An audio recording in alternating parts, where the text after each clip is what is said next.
निहाल।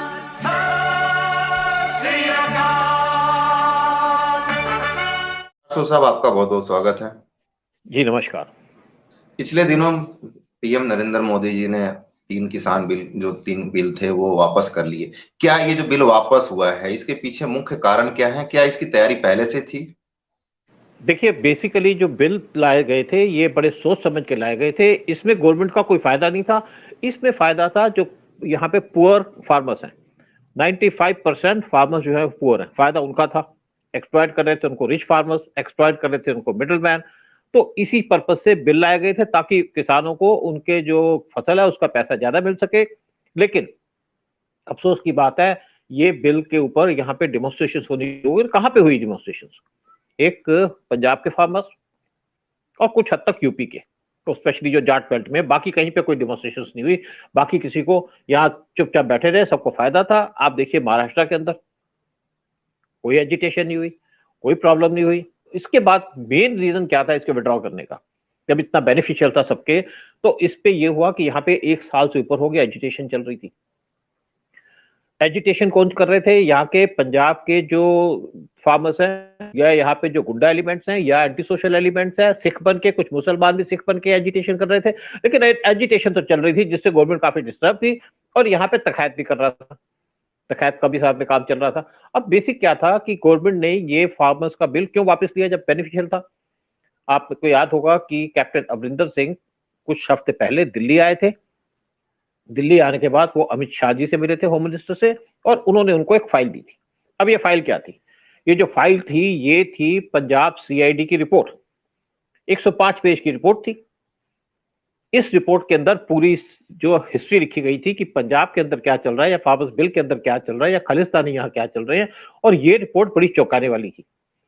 यहाँ पे पूरी प्लानिंग थी कि ये फार्मर्स बिल चल रहा है, इसके बाद यहाँ पे इलेक्शन अनाउंस होंगे, जैसे इलेक्शन अनाउंस होंगे यहाँ पे कत्लेआम शुरू हो जाएगा। कुछ बीजेपी के लीडर्स का, कुछ अकालियों का, और कुछ बाकियों का भी, नेचुरली कांग्रेस का भी। ये रिपोर्ट थी। गवर्नमेंट ने जो रिपोर्ट है, ये रिपोर्ट देख करके उन्होंने आईबी और रॉ दोनों को दे दी। तो उनको भी कहा था कि इस पे आप अपने कमेंट्स दो, अपनी रिपोर्ट्स इसको कंफर्म करो, वेरीफाई करो। उसके बाद दोनों एजेंसीज ने इसको वेरीफाई किया कि रिपोर्ट के अंदर जो भी कंटेंट्स हैं, ये खालिस्तानी, ये फार्मर्स के जो प्रोटेस्ट हो रहा है इस पे पूरा कंट्रोल कर चुके हैं। और इसके बाद यहाँ पे वायलेंस की पूरी तैयारी। आप देखिए, कुछ सिखों का भी मर्डर हुआ, तो कहा जाता है कि कम से 100-150 के सिख गायब हैं। कुछ की तो यहाँ पे लाशें मिली, बाकियों की लाशें भी नहीं मिली। कुछ को क्या हुआ कुछ नहीं पता। तो इसमें क्या था कि जो खालिस्तानियों की जो बात नहीं मानता तो उस पर एक्शन होता था। यहाँ पे कुछ लोग ऐसे घूम रहे थे जो भिंडरवाला की टी शर्ट पहन के घूम रहे थे। अब उसके बाद जब ये रिपोर्ट पहुंची गवर्नमेंट के पास, तो सोचा गया, क्योंकि यहाँ पे जो मेन प्रॉब्लम चल रही थी वो चल रही थी सिखों की, और दूसरी थी कुछ जाट बैठे हैं जो यूपी के अंदर, तो तकायत के इन्फ्लुएंस के अंदर होंगे, उसकी वजह से। तो ये इसके बाद गवर्नमेंट ने डिसाइड किया कि इसको विड्रॉ करें, और पीएम मोदी ने जो मौका चुना वो चुना गुरपुरब का।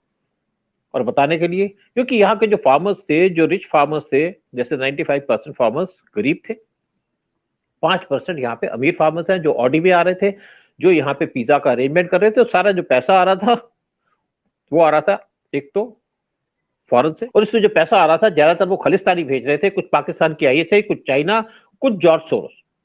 ये पैसा लग के यहाँ पे इनको पूरी पिकनिक चल रही थी। और जो गरीब फार्मर्स है, या तो उनकी आवाज नहीं उठती थी, फिर वहां के जो पंचायत है या जो पंच है, सरपंच है, उनका वहां पे इन्फ्लुएंस, फिर वहां के जो रिच फार्मर्स उनका इन्फ्लुएंस। तो ये चुपचाप बैठे थे। लेकिन इनको इन्होंने यहाँ पे शराबे पिला के, पिज्जा खिला करके इनको बिजी रखा, इनको मस्त रखा। इनको सोचने का मौका नहीं दिया, ना इन्होंने सोचा कि क्या है। उनको लगा जी फार्मर्स बिल रहा है, क्या है बिल। और बेसिकली किसी को पता भी नहीं था कि फार्मर्स बिल की एजिटेशन है, किस चीज की एजिटेशन है। उसके बाद जब गवर्नमेंट ने गुरपुरब का दिन सुन के, पीएम मोदी ने स्पेशली टीवी पे आकर के लोगों से माफी मांगी और ये बिल को विड्रॉ कर लिया, तो काफी लोग सरप्राइज हो गए कि प्राइम मिनिस्टर मोदी ये इतने वीक प्राइम मिनिस्टर है। लेकिन प्राइम मिनिस्टर मोदी ने जो डिसीजन लिया इसलिए लिया कि यहाँ पे जो वायलेंस होनी थी, आपको पता है कि अभी जब गुरपुरब का टाइम हुआ तो पंजाब के चीफ मिनिस्टर वो गए थे करतारपुर गुरुद्वारा। सिद्धू भी गए। सिद्धू के लिए स्पेशली वहां पे अरेंजमेंट किया गया था कि वहां पे इनकी जो मीटिंग हुई वहां पे गए, और इन्होंने जाके इमरान खान को बड़ा सपोर्ट करना है। और सिद्धू के ऊपर तो ये कहा जाता है कि सिद्धू के ऊपर शायद जो ISI वो सोचती है कि वो हमारे लिए काम करेंगे। और शायद मुझे नहीं पता कि सिद्धू क्या उनके इन्फ्लुएंस में आ चुके हैं, नहीं है, लेकिन ये जरूर है कि सिद्धू की इस टाइम पे काफी सिंपथीज है खालिस्तानियों के साथ। खैर सोनिया गांधी इसी चीज से खुश होती हैं कि जो अगर इमरान खान को प्रेस करे या एंटी इंडिया बात करे तो वो तो हमेशा उसको सपोर्ट करती हैं। आप देखते हैं जब लखीमपुर में यूपी के अंदर वहां पे 4 लोग मारे गए तो चारों के चारों जो किसान के रूप में कहा जाता था, चारों के चारों सिख थे। तो इन्होंने एक काफी हद तक कब्जा कर रखा था और खालिस्तानियों ने कब्जा कर रखा था, तो ये सारे के सारे थे। तो गवर्नमेंट ने जिस तरीके से उस टाइम पे इसको विड्रॉ किया, सब सरप्राइज हो गए, काफी सबको झटका लगा। जो इसके फेवर में थे उनको भी झटका लगा, जो इसके खिलाफ थे एजिटेशन कर रहे थे उनको भी झटका लगा। यानी कि कम्युनिस्ट काफी डिस्टर्ब हो गए, यहाँ पे जो लुटियन गैंग है वो डिस्टर्ब हो गए, यहाँ पे जो कांग्रेसी है वो डिस्टर्ब हो गए। अब की क्या है कि ये जो बिल के विड्रॉ, अब बिल के विड्रॉ होने से जो इनकी प्लानिंग थी फेल हो गई।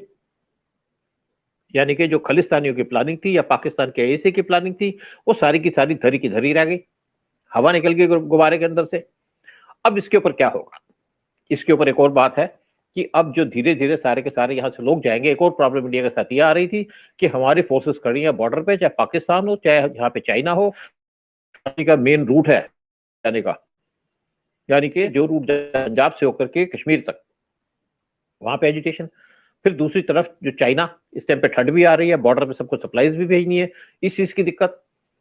तो इसका ऊपर की ये भी रूट खुले ताकि हम अपने, हमारी आर्मी किसी तरीके से कोई चीज डिमांड ना करे या उसकी जो डिमांड हो पूरी ना हो पाए या उनको सप्लाईज ना पूरी हो सके तो हमारे सोल्जर्स की जान खतरे पड़ सकती है। तो इसीलिए गवर्नमेंट ने के लिए ये भी बड़ा इंपॉर्टेंट था।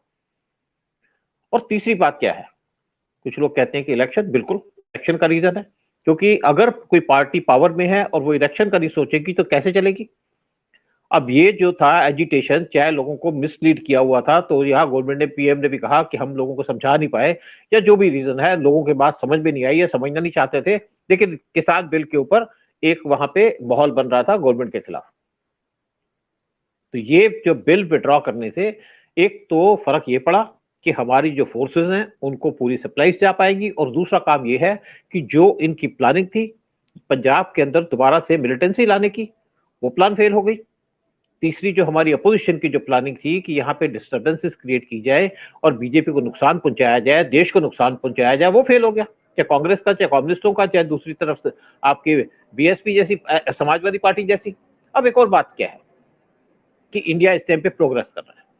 आप देख रहे हैं कि इंडिया की इस टाइम पे जो अपनी GDP है सबसे ज्यादा बढ़ रही है, और ये अभी तक 8 समथिंग% तक चलने की बात है कोविड के बावजूद। और इसकी उम्मीद ये चल रही है कि गवर्नमेंट इसको 10% तक लाए। बहुत सी कंपनियां चाइना से छोड़ करके निकल रही हैं। कहाँ जा रही हैं?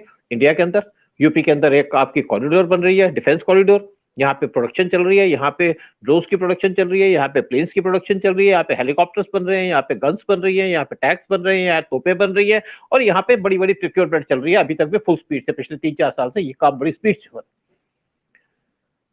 तो इस टाइम पे एक फॉरेन से जो कंपनी आ रही हैं, चाहे आपकी सैमसंग हो, कोरिया की सैमसंग हो, चाहे ताइवान की जो चिप्स बनाती है, चाहे बाकी भी कंपनियां, वो इंडिया में आ रहे हैं। लेकिन ये जो एजिटेशंस थी, ये एजिटेशन मीनिंगलेस थी और 1 साल तक चली, तो इसके पास पीछे पैसे की कोई कमी नहीं है। एक नौकरी बनी हुई थी, खाने पीने का धंधा बना हुआ था, तो गवर्नमेंट ने सोचा कि इस टाइम पे इसको फुस कर दिया। बोले सोनिहा।